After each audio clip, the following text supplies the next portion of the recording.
आज़ादी के जश्न की बात हो रही है, भारत की तरक्की की बात हो रही है, तो कुछ आंकड़ों में भी देख लेते हैं कैसे हमारे शेयर बाज़ार के खास इंडेक्स दुनिया के सामने खड़े हैं।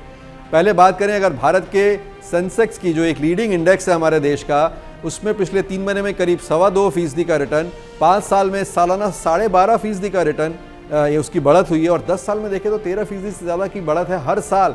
और दुनिया के कई देशों के मुकाबले ये बढ़त जो है, जो ये रिटर्न है, काफ़ी बड़ा है। आपको एक एक झलक बाकी देशों की सुना देते हैं, दिखा देते हैं। अमेरिका का लीडिंग इंडेक्स है S&P 500, जो पिछले 10 साल में 11% का सालाना रिटर्न दे पाया, और पिछले 3 महीने में देखें तो फिसल रहा है। वहीं अगर हम ब्रिटेन के खास इंडेक्स की बात करें, FTSE की, जो पिछले 3 महीने में 1.5% गिर गया है, पिछले 10 साल में वहाँ सालाना रिटर्न जो करीब सिर्फ 2.5% सालाना के दर के हिसाब से उसमें रिटर्न मिल रहा है। निकेई है जापान का, और चीन के, ये सारे इंडेक्स हैं जो धीरेन्द्र बताते हैं कि कैसे भारत में अगर पैसा किसी ने लगाया हो तो वो ज़्यादा तेज़ी से बढ़ेगा। जी हाँ, और ये खासकर अभी का जो कॉन्टेक्स्ट है, जहाँ दुनिया भर के बाजार धाराशायी इसलिए हो गए हैं क्योंकि वहाँ पे 20-30 साल से महंगाई देखी ही नहीं गई है। पहली बार ब्याज दरें बढ़नी शुरू हुई हैं, और इस रफ्तार से बढ़ रही हैं कि लोग बड़े चिंतित हैं कि उनके कारोबार का, क्योंकि उनका जो सोचने का जो जिस तरह का कंजम्पशन ड्रिवन इकोनॉमी है, जिस तरह का कन्फिग्रेशन है, उसमें उनके पास कम्प्लीटली वो आउट ऑफ आइडियाज़ हो गए हैं कि अपनी अर्थव्यवस्था को दोबारा से पटरी पे कैसे लाया जाए। हम तो इसके आदी हैं, बढ़त के आदी हैं, और इस बढ़त से फायदा कैसे उठाना है। बढ़त और महंगाई के आदी हैं, महंगाई के भी हम आदी हैं, तो हमें संभालना आ गया है। लेकिन हम धीरे से थोड़ी देर में पूछने वाले हैं वो नाम, उन फंड्स के नाम जिनमें भारत की तरक्की का फायदा आप भी उठा सकते हैं। तो बने रहिए फंड का फंडा में। मैं कुछ और आंकड़े आपको दिखा रहा हूं जीडीपी के, कि कैसे जीडीपी का अगर हम सालाना देखें भारत का, तो करीब 3 ट्रिलियन डॉलर है, और 5 साल की विकास दर जो रही है सालाना, वो 6% से ज़्यादा की रही है। तो आने वाले सालों में ये 7% से ज़्यादा हर साल भारत ग्रो करेगा। जीडीपी, भारत का जो सकल घरेलू उत्पाद है, पूरा ओवरऑल बिजनेस जो है भारत का, वो बढ़ने वाला है।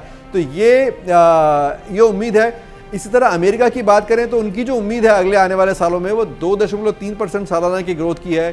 चीन की करीब 3% के आसपास है, यूरोप की कोई 2.5% के आसपास है। क्या भारत में आंकड़ों के हिसाब से देखें तो ये जो तरक्की के आंकड़े क्या बताते हैं धीरेन्द्र? आंकड़ों के हिसाब से देखिए, या जो आप अपने आसपास जो बदलाव हो रहा है उसको देखिए। अगर आप बदलाव को देखेंगे तो बहुत कुछ आपके पास है जिसके बारे में आप निराश हो सकते हैं।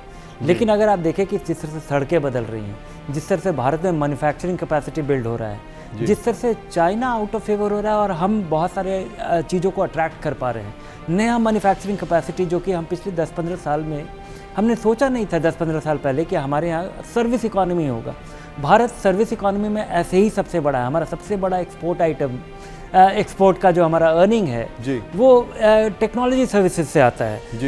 और ये चाइना का आउट ऑफ फेवर होना, भारत का फेवरेबल इकोनॉमी जो कि दुनिया भर के कैपिटल को अट्रैक्ट कर सकता है, ये देखना। इसके अलावा जो हमारे यहाँ जो स्ट्रक्चरल बदलाव आया है, वो GST आ गया।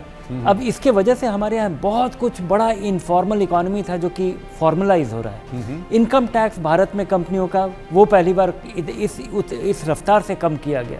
तो ये जो बड़ा बदलाव, उसके अलावा हमारे यहाँ इंफ्रास्ट्रक्चर का जो पुश है, जो मैन्युफैक्चरिंग का पुश है, इन सब को मिला करके अगर देखा जाए तो मुझे लगता है ये यात्रा भी शुरू हुई है। क्या मजबूरी है मेरी, बताइए। मैं अभी आपको बताती हूँ कि मैंने ओए होए होए होए, नमकीन के चटकारे लेते हुए टकटकी मार के डिबेट शो को पॉज रिपीट कर के देख रहे हैं जोगिंदर जी।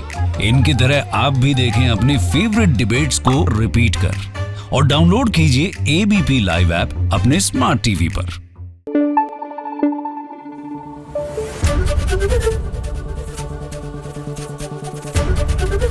ABP न्यूज आपको रखे आगे।